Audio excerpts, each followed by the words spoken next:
ఓం నమ శివాయ. నమో కాళభైరవ. నమో రాజమాతాంగీ దేవి నమ. విధాత టీవీ ప్రేక్షకులందరికీ కాళభైరవుని అనుగ్రహంతో సుఖ సంతోషాలతో ఉండాలని మనస్ఫూర్తిగా కోరుకుంటూ మీ విశ్వసాయి గురూజీ. రాశి ఫలాలు చెప్పుకునే ముందు మనం ఈ వైశాఖ అమావాస్య గురించి ఒక్కసారి మీకు వివరించేసి రాశి ఫలాల్లోకి వెళ్ళిపోదాం. వైశాఖ అమావాస్య జూన్ 6వ తేదీ శనివారం జరుగుతుంది. అదే రోజు శనీశ్వరుని యొక్క జయంతి కూడా మనకి ఉంది. అయితే చాలామంది ఈ ఏలినాటి శని, అష్టమ శని, అర్ధాష్టమ శని, ఇక శని మహాదశలు, ఇలా ఈ శని భగవానుని ప్రభావంతో అనేకమైనటువంటి ఇబ్బందులు పడుతూ ఉంటారు. ఆ రోజు మన పీఠంలో ప్రత్యేకంగా మనం ఎప్పుడూ చేసేటువంటి ఈ రాజ శ్యామల సహిత మహాకాళ భైరవ హోమంతో పాటు శనీశ్వరును కూడా ప్రత్యేకమైనటువంటి హోమం చేయబడుతుంది. మనకి అదే 5, 6 తేదీల్లో పంచగ్రహ కూటమి కూడా జరుగుతుంది. ఏదైనా కొత్త నిర్ణయాలు తీసుకునేటప్పుడు కూడా మీరు చాలా జాగ్రత్తగా ఉండాలి. అలాగే సాధ్యమైనంత వరకు మీరు ఈ హోమ కార్యక్రమంలో పరోక్షంగా పాల్గొన్నట్లయితే మీ అభిష్టాలన్నీ కూడా మీరేదైతే మనసులో తలస్తున్నారో, అలాగే ఏ పనులకైతే ఆటంకాలు ఏర్పడుతున్నాయో ఆటంకాలన్నీ తొలగి మీకు ఆ శనీశ్వరునికి గురువు భైరవుడే కదండి, ఆ మహాకాల భైరవుడు అన్నీ మీకు అందిస్తాడు. తప్పకుండా మీ సంకల్పాలన్నీ సిద్ధిస్తాయి. అలాగే అన్నప్రసాద సేవ కూడా ఉంటుంది. శని సేవను కోరుతాడు, శని భగవానుడు సేవను కోరుతాడు. అంటే ప్రతి హోమం తర్వాత మనం అన్నప్రసాద సేవ చేస్తూ ఉంటాం. అలాగే మీ పేరుతో ఇప్పుడు కూడా అన్నప్రసాద సేవ కూడా చేయటం జరుగుతుంది.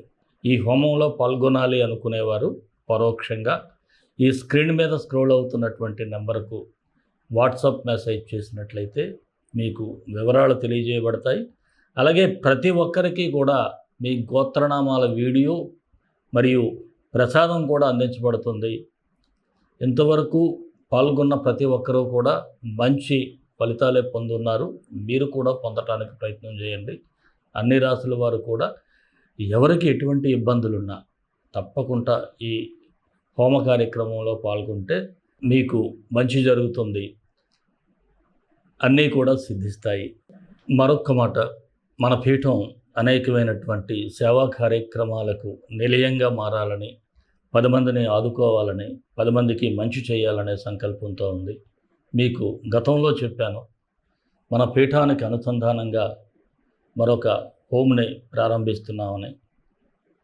అయితే కొంతమంది పిల్లలైతే మనకి రావటం జరిగింది. ఇంకా తీసుకోవాలని అనుకుంటున్నాం. జూన్లో స్కూల్స్ ఓపెన్ చేస్తారు కాబట్టి మగపిల్లలు ఎవరైనా సరే ఉంటే చిన్నతనం నుంచే ఒక సంస్కారవంతంగా ఆధ్యాత్మికంగా పెరిగినట్లయితే వారికి ఎటువంటి ఇబ్బంది లేకుండా భవిష్యత్ అంతా బాగుంటుంది. ఎవరైతే లేనివారు అంటే సింగిల్ పేరెంట్ కానీ లేదంటే ఇద్దరు పేరెంట్స్ లేనటువంటి పిల్లలకు మాత్రమే ఇక్కడ మన పీఠంలో ఈ ఆశ్రమంలో పిల్లలకి వసతిని మరియు విద్యను కూడా అభ్యసించే ఏర్పాట్లు చేస్తున్నాం. ఎవరైనా ఉన్నట్లయితే మీరు మన స్క్రీన్ మీద స్క్రోల్ అవుతున్నటువంటి నెంబర్కి మాత్రం తెలియచేయండి. మన వీడియోలన్నీ మీకు నచ్చినట్లయితే తప్పకుండా ఒక చిన్న లైక్తో మీరు ప్రోత్సాహం చేయండి. అలాగే భైరవుని యొక్క అనుగ్రహం కూడా పొందండి. 10 మందికి షేర్ చేయండి. అలాగే సబ్స్క్రైబ్ చేయకపోతే మన ఛానల్ సబ్స్క్రైబ్ చేయటం మాత్రం మర్చిపోవద్దు. మరి మన రాశి ఫలాల్లోకి వెళ్ళిపోదాం. సింహరాశి జూన్ 1 నుంచి 15 వరకు సింహరాశి వారికి ఎలా ఉంటుందో ఒకసారి పరిశీలిద్దాం. మీరు ఏ పని అనుకున్నా సక్సెస్ఫుల్గానే పూర్తి చేస్తారు. అలాగే ఏ సమస్యల నుంచి అయితే గత కొంతకాలంగా సతమతం అవుతున్నారో వాటి నుంచి మీకు కాస్త ఊరట లభించే అవకాశం అయితే ఉంటుంది. గతంలో మీరు ఏదైనా ప్రాబ్లమ్స్ మీకు ఉన్నట్లయితే తప్పకుండా వాటికి ఒక సొల్యూషన్ దొరుకుతుంది.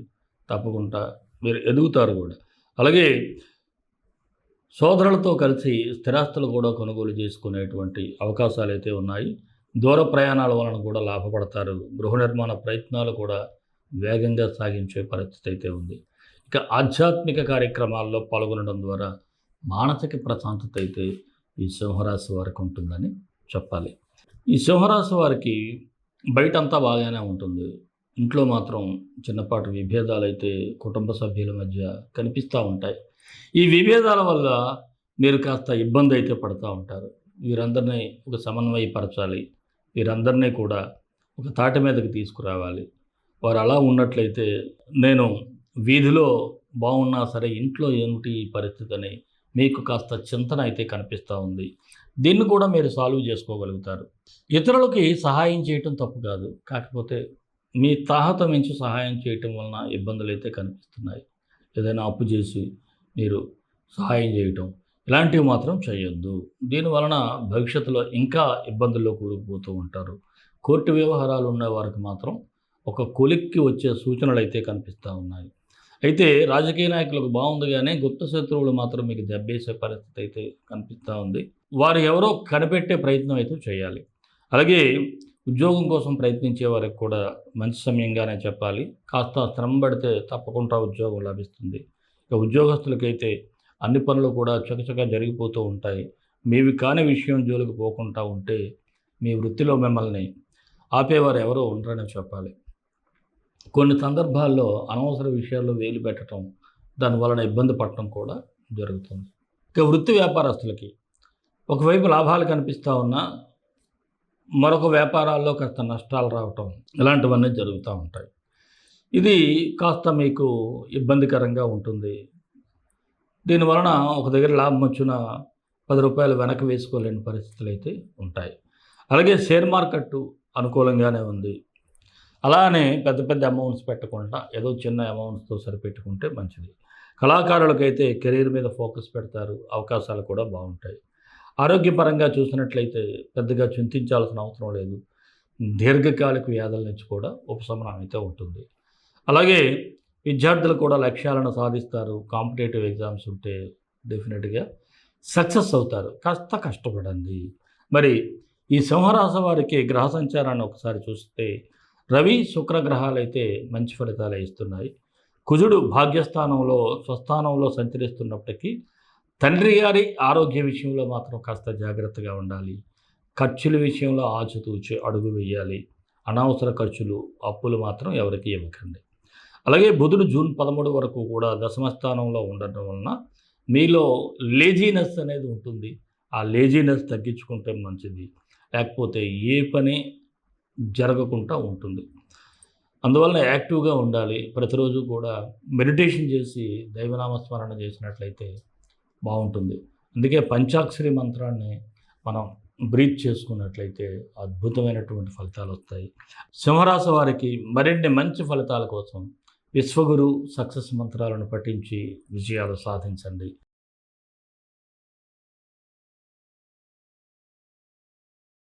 ఈ రాశివారు కుజుడు బుధుడు ఈ 2 గ్రహాలకి పరిహారాలు చేసుకుంటే సరిపోతుంది.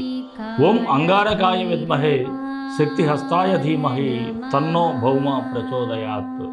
ఓం అంగారకాయ విద్మహే శక్తి హస్తాయ ధీమహి తన్నో భౌమ ప్రచోదయాత్. ఓం భూం బుధాయ నమః. ఈ 2 మంత్రాలని కూడా మీరు ప్రతినిత్యం 18 సార్లు ఉదయం సాయంత్రం చదవండి. డిస్క్రిప్షన్లో ఇవ్వటం జరుగుతుంది. అలాగే మన ఇష్టదైవం కాళభైరవుడు, కాళభైరవ గాయత్రి. కాళాయ విద్మహే కాళాతీతాయ ధీమహి తన్నో కాళభైరవ ప్రచోదయాత్. దేశం కోసం, ధర్మం కోసం, భారతీయ సంస్కృతి విలువల కోసం పాటుపడదాం. సర్వే జనా సుఖినో భవంతు. లోకా సమస్తా సుఖినో భవంతు. స్వస్తి.